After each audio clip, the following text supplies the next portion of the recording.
Hello, Yankees fans. This is Jacob, and today we have a topic that has been sparking a lot of discussion among those of us who love this team.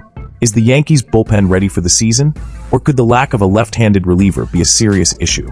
With opening day approaching, many fans are concerned because at the moment, there isn't a single confirmed left-hander in our bullpen.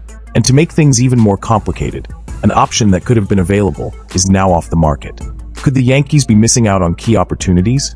And more importantly, there are rumors that the team might be looking for a solution to this problem. Let's break it all down together and understand the impact of this decision. But before we get started, you know the drill. Leave a like, subscribe to the channel, and turn on notifications so you don't miss any updates about our beloved Yankees. Your subscription is crucial in strengthening this passionate community of fans. Now, let's get into the news. Let's start by discussing a topic that has many of us concerned: the lack of a left-handed reliever in the Yankees bullpen. With opening day around the corner, this need is becoming more apparent. And to make matters worse, a former Yankees lefty is now off the free agent market.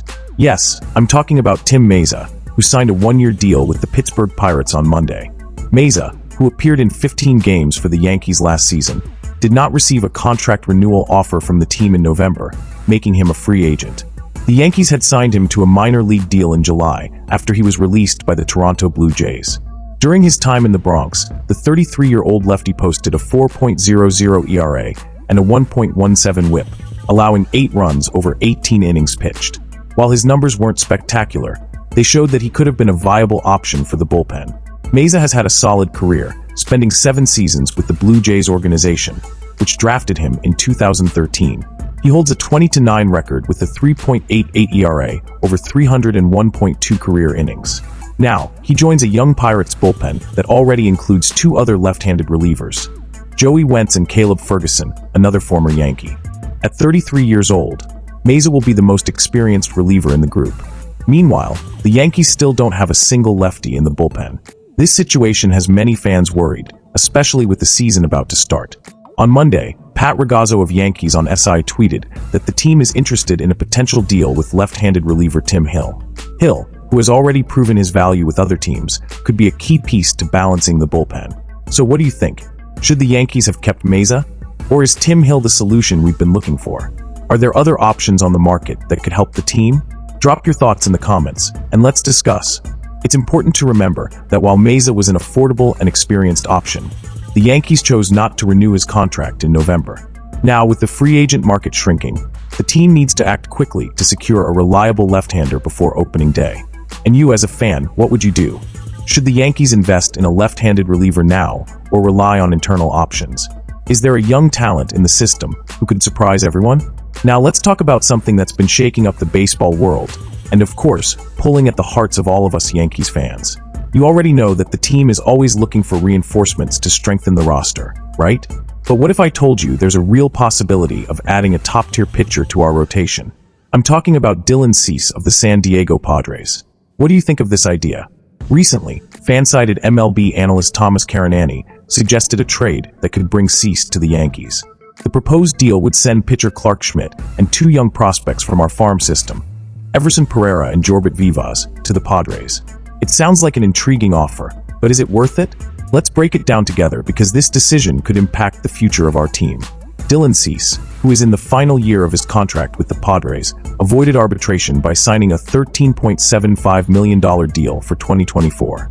He had a solid season, posting a 14-11 record with a 3.47 ERA in 33 starts. Additionally, projections suggest he could land a 5-year, $108 million contract in the future. With numbers like that, it's hard not to get excited, right? On the other hand, there's Clarke Schmidt, who could be sent to San Diego. Schmidt also had a respectable 2024 season, going 5-5 with a 2.85 ERA in 16 starts. He still has 2 years of team control after 2025, which could be an asset for the Padres.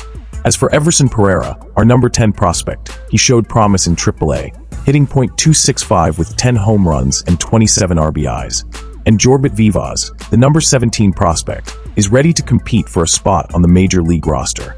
Is it worth giving up these young talents?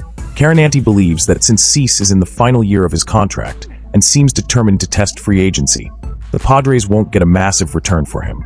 He suggests that the Yankees wouldn't have to give up too much to add Cease to their rotation. which would also provide financial flexibility for future moves. What do you think? Is Cease the missing piece to strengthen our pitching? Just imagine a rotation featuring Gerrit Cole, Max Fried, Carlos Rodon, Dylan Cease, and Luis Gil. Sounds like a dream, right?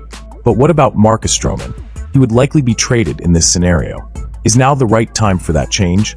The Padres, meanwhile, are in a rebuilding phase, trying to manage their finances, and have yet to sign any players to MLB contracts this season. With Cease set to become a free agent at the end of the year, rumors suggest that San Diego could trade him to clear payroll. Will the Yankees take advantage of this opportunity? Now, let's think this through together. What could Dylan Cease bring to our rotation?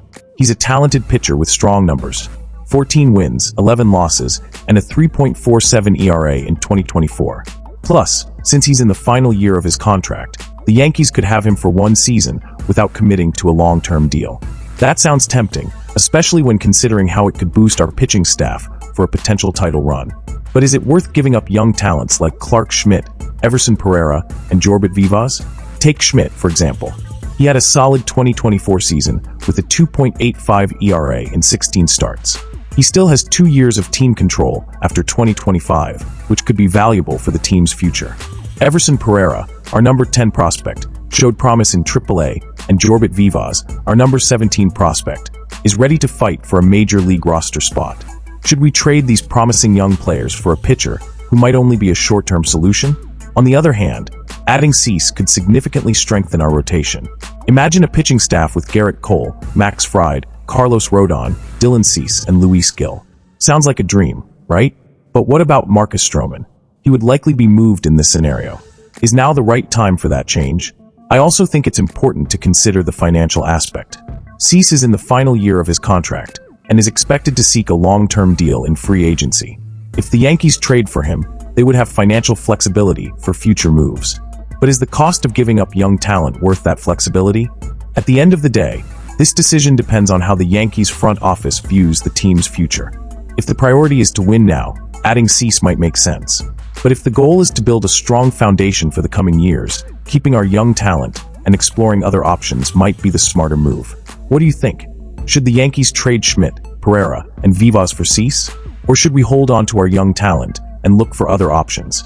Drop your thoughts in the comments, and let's talk about it. After all, what's baseball without a good debate, right? Stay tuned, because this story is far from over. And as always, let's keep rooting for the Yankees, no matter what the front office decides. See you next time, friends.